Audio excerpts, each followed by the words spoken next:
மதுரை மீனாட்சியம்மன் கோயில் சித்திரை திருவிழா நிறைவு பெற்றது. கடந்த 12ஆம் தேதி கொடியேற்றத்துடன் தொடங்கிய சித்திரை திருவிழாவில் மீனாட்சியம்மன் சுந்தரேஸ்வரர் தினமும் பல்வேறு வாகனங்களில் எழுந்தருளி 4 மாசி வீதிகளில் வலம் வந்து அருள்பாலித்தனர். விழாவின் சிகர நிகழ்ச்சிகளாக 19ஆம் தேதி மீனாட்சி பட்டாபிஷேகம், 20ஆம் தேதி திக்விஜயம், 21ஆம் தேதி திருக்கல்யாணம், 22ஆம் தேதி தேரோட்டம் நடைபெற்று முடிந்த நிலையில் செவ்வாய்க்கிழமை கோயிலில் இந்திர பூஜை நடைபெற்றது. சித்திரை திருவிழா நிறைவடைந்ததை அடுத்து திருவிழாவிற்காக எழுந்தருளிய திருப்பரங்குன்றம் முருகன், தெய்வானை, பவளக்கனிவாய் பெருமாள் மீண்டும் கோயிலுக்கு திரும்பினர். கள்ளழகர் சித்திரை திருவிழா தொடர்ந்து நடைபெற்று வருகிறது. கள்ளழகர் வரும் 26ஆம் தேதி மலைக்கு திரும்பும் நிலையில் 27ஆம் தேதியுடன் விழா நிறைவடைய உள்ளது. மேட்டூர் அணையின் நீர்மட்டம் தொடர்ந்து சரிந்து வருவதால் நீரில் மூழ்கியிருந்த நந்தி சிலை முழுவதும் வெளியே தெரிகிறது. அதேபோல் கிறிஸ்தவ தேவாலயத்தின் மேற்கூரையும் வெளியே தெரிகிறது. பண்ணவாடி நீர்த்தேக்க பகுதியில் அணை கட்டுவதற்கு முன்பு ஜலகண்டேஸ்வரர் கோயில் இருந்தது. இந்த கோயிலின் மேற்புறத்தில் நந்தி சிலை ஒன்று அமைக்கப்பட்டிருந்தது. அதன் அருகே கிறிஸ்தவ தேவாலயம் ஒன்றும் இருந்தது. ஆனால் அணை கட்டப்பட்ட பிறகு நீரில் அவைகள் இரண்டும் மூழ்கின. ஒவ்வொரு முறையும் அணையின் நீர்மட்டம் குறையும் போது இவை வெளியே தெரியும். அதன்படி நீர்மட்டம் 54.46 அடியாக சரிந்துள்ளதால் நந்தி சிலையும் கிறிஸ்தவ தேவாலயமும் வெளியே தெரிகின்றன. இதனையடுத்து பரிசல் மூலம் சென்று மக்கள் வழிபாடு நடத்தி வருகின்றனர்.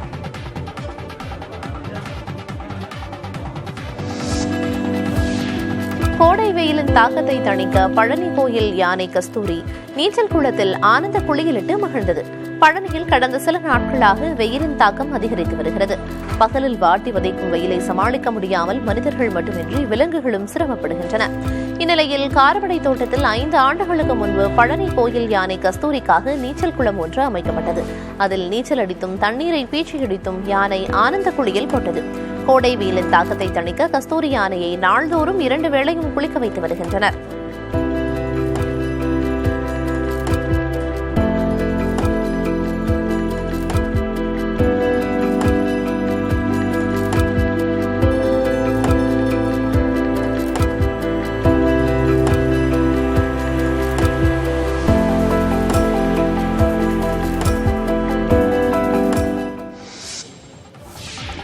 தேனி மாவட்டம் ஆண்டிப்பட்டி அருகே முன்விரோதம் காரணமாக கோயில் திருவிழாவில் ஊர்வலத்தின் போது சாமி சிலையின் தலைப்பகுதியை சேதப்படுத்தியதால் பரபரப்பு ஏற்பட்டது.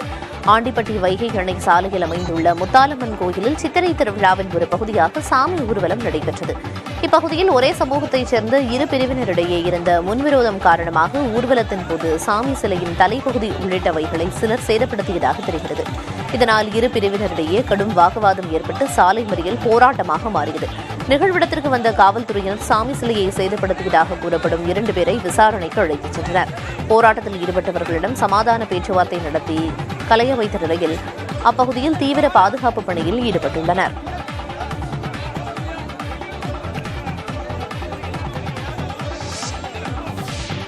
ஈரோட்டில் புகழ்பெற்ற குண்டத்து சமயபுரம் மாரியம்மன் கோயிலில் நடைபெற்ற சித்திரை குண்டம் திருவிழாவில் விரதமிருந்த ஏராளமான பக்தர்கள் நீண்ட வரிசையில் காத்திருந்து குண்டம் இறங்கி நேர்த்திக் கடனை நிறைவேற்றினர். ஈரோடு தண்டு மாரியம்மன் கோயில் குண்டம் விழா பூச்சாட்டுதலுடன் தொடங்கியது. இதனைத் தொடர்ந்து கோயில் முன் அமைக்கப்பட்ட குண்டத்தில் பூசாரி உட்பட ஆயிரக்கணக்கானோர் இறங்கி நேர்த்திக் கடனை செலுத்தினர். பொள்ளாச்சி அருகே போடிப்பாளையம் பத்திரகாளியம்மன் கோயிலில் சிங்க வாகனத்தில் ஊர்வலமாக வந்த அம்மனுக்கு திருக்கல்யாண நிகழ்ச்சி நடைபெற்றது. தொடர்ச்சியாக விரதமிருந்து வந்த பக்தர்கள் குண்டத்தில் இறங்கி தங்களது நேர்த்திக் கடனை செலுத்தினர். சேலம் மாவட்டம் ஓமலூர் நகரில் உள்ள பெரிய மாரியம்மன், சின்ன மாரியம்மன், திரௌபதி அம்மன் கோயில் சித்திரை திருவிழா பூச்சாட்டுதலுடன் தொடங்கியது. இதனைத் தொடர்ந்து நடைபெற்ற கம்பம் நடும் நிகழ்வுக்கு பிறகு முக்கிய நிகழ்வான தீமிதி திருவிழா நடைபெறும். இதில் ஆயிரக்கணக்கான பக்தர்கள் கலந்து கொள்வர். தைவானுக்கு ஆயுதங்கள் வழங்கும் அமெரிக்காவின் திட்டத்திற்கு சீனா எதிர்ப்பு தெரிவித்துள்ளது. அமெரிக்க செனட் அவையில் நட்பு நாடுகளுக்கு ஆயுத உதவி வழங்குவது தொடர்பான மசோதாவிற்கு ஒப்புதல் வழங்கப்பட்டுள்ளதற்கு உக்ரைன், இஸ்ரேல் மற்றும் தைவான் உள்ளிட்ட உதவி பெறும் நாடுகள் வரவேற்பு தெரிவித்துள்ளன. அதே நேரத்தில் தைவானுக்கு அமெரிக்கா ஆயுதம் வழங்குவதை நிறுத்த வேண்டும் என சீனா கண்டனம் தெரிவித்துள்ளது. இது தொடர்பாக பெய்ஜிங்கில் செய்தியாளர்களிடம் பேசிய தைவான் விவகாரங்களான செய்தி தொடர்பாளர் சீனாவின் உள்நாட்டு விவகாரத்தில் அமெரிக்கா தலையிடுவதை விரும்பவில்லை என குறிப்பிட்டார். தைவான் தங்களது நாட்டின் ஒரு பகுதி என்றும் அதற்கு ஆயுத உதவி வழங்குவதை நிறுத்த வேண்டும் எனவும் தொடர்ந்து சீனா வலியுறுத்தி வருகிறது.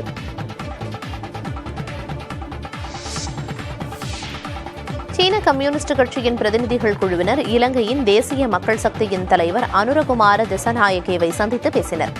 வெளியுறவு விவகாரங்களுக்கான சீன துணை அமைச்சர் சன் ஹயான் தலைமையிலான குழு மற்றும் தேசிய மக்கள் சக்தியின் தலைவர் இடையிலான சந்திப்பு கொழும்பில் உள்ள மக்கள் விடுதலை முன்னணியின் தலைமை அலுவலகத்தில் நடைபெற்றது.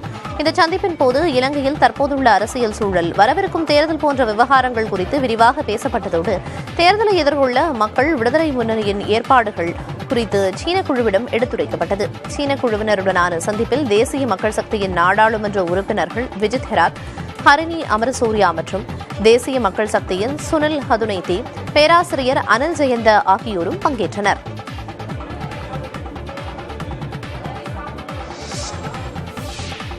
ஈரான் அதிபர் இப்ராஹிம் ரைசி அரசுமுறை பயணமாக இலங்கைக்கு வருகை தந்துள்ளார். மத்தள சர்வதேச விமான நிலையத்துக்கு வந்தடைந்த ஈரான் அதிபரை இலங்கை பிரதமர் தினேஷ் குணவர்த்தன நேரில் வந்து வரவேற்றார். பின்னர் அளிக்கப்பட்ட முப்படையினரின் அணிவகுப்பு மரியாதையை ஈரான் அதிபர் இப்ராஹிம் ரைசி ஏற்றுக்கொண்டார். இலங்கையில் 4400 கோடி ரூபாய் மதிப்பிலான வளர்ச்சித் திட்டங்களை திறந்து வைக்க உள்ள ஈரான் அதிபர் ரைசி இந்த நிகழ்வை தொடர்ந்து இலங்கை அதிபர் ரணில் விக்ரமசிங்கவுடன் இருதரப்பு பேச்சுவார்த்தை நடத்தவுள்ளார். இந்த சந்திப்பின் போது இருதரப்பு உறவுகளை வலுப்படுத்துவது குறித்தும் இருதரப்பு ஒத்துழைப்புடன் செயல்படுத்தப்பட்டு வரும் திட்டங்களின் தற்போதைய நிலை குறித்தும் இருவரும் ஆலோசனை மேற்கொள்ள உள்ளனர். இந்த சந்திப்பை தொடர்ந்து இன்றைய தினமே ஈரானுக்கு அதிபர் இப்ராஹிம் ரைசி புறப்பட இருப்பதாக தெரிவிக்கப்பட்டுள்ளது.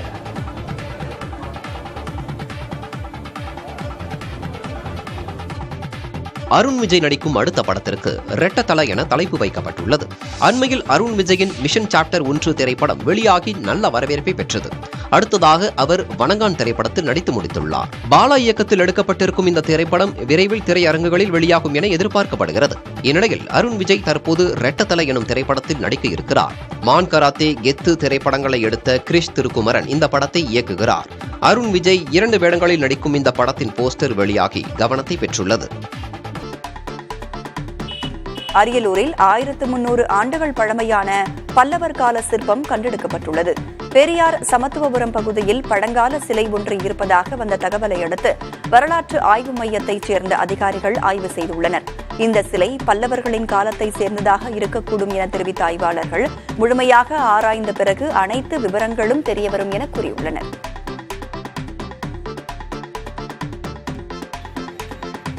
புதுச்சேரி அரவிந்தர் ஆசிரமத்தில் அன்னை வருகை தினத்தை ஒட்டி ஏராளமான பக்தர்கள் தியானத்தில் ஈடுபட்டனர். அரவிந்தரை ஆன்மீக குருவாக ஏற்றுக்கொண்டு 1920ஆம் ஆண்டு ஏப்ரல் 24ஆம் தேதி புதுச்சேரி நகர பகுதியிலுள்ள அரவிந்தர் ஆசிரமத்தில் அன்னை மீரா நிரந்தரமாக தங்கினார். அதன் பின்னர் ஆண்டுதோறும் ஏப்ரல் 24ஆம் தேதி அன்னை வருகை தினம் கடைபிடிக்கப்பட்டு வருகிறது. இதையொட்டி அரவிந்தர் ஆசிரமத்தில் அரவிந்தர், அன்னை தங்கியிருந்த அறைகள் மற்றும் சமாதி பொதுமக்கள் பார்வைக்காக திறந்துவிடப்பட்டன.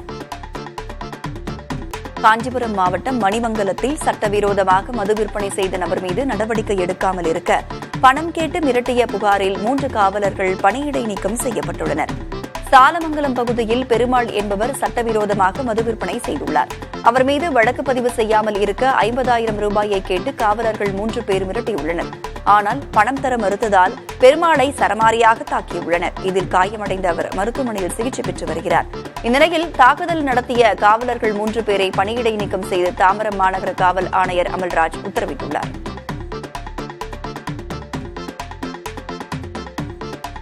சென்னை வளசரவாக்கத்தில் டாஸ்மாக் கடையில் ஏற்பட்ட தகராறில் தாக்குதல் நடத்திய நபரை காவல்துறையினர் கைது செய்தனர். ஆற்காடு சாலையில் உள்ள கடையில் பாகேஷ்குமார் என்பவர் மது அருந்திக் கொண்டிருந்த போது எதிரே இருந்த நபருடன் தகராறு ஏற்பட்டுள்ளது. அப்போது முத்துஜா அகமது என்பவர் பாகேஷ்குமாரை மதுபாட்டிலை கொண்டு தாக்கியுள்ளார். இதில் படுகாயமடைந்த அவர் மருத்துவமனையில் அனுமதிக்கப்பட்டுள்ளார். இந்த சம்பவத்தில் முத்துஜா அகமதுவை காவல்துறையினர் கைது செய்து சிறையில் அடைத்தனர்.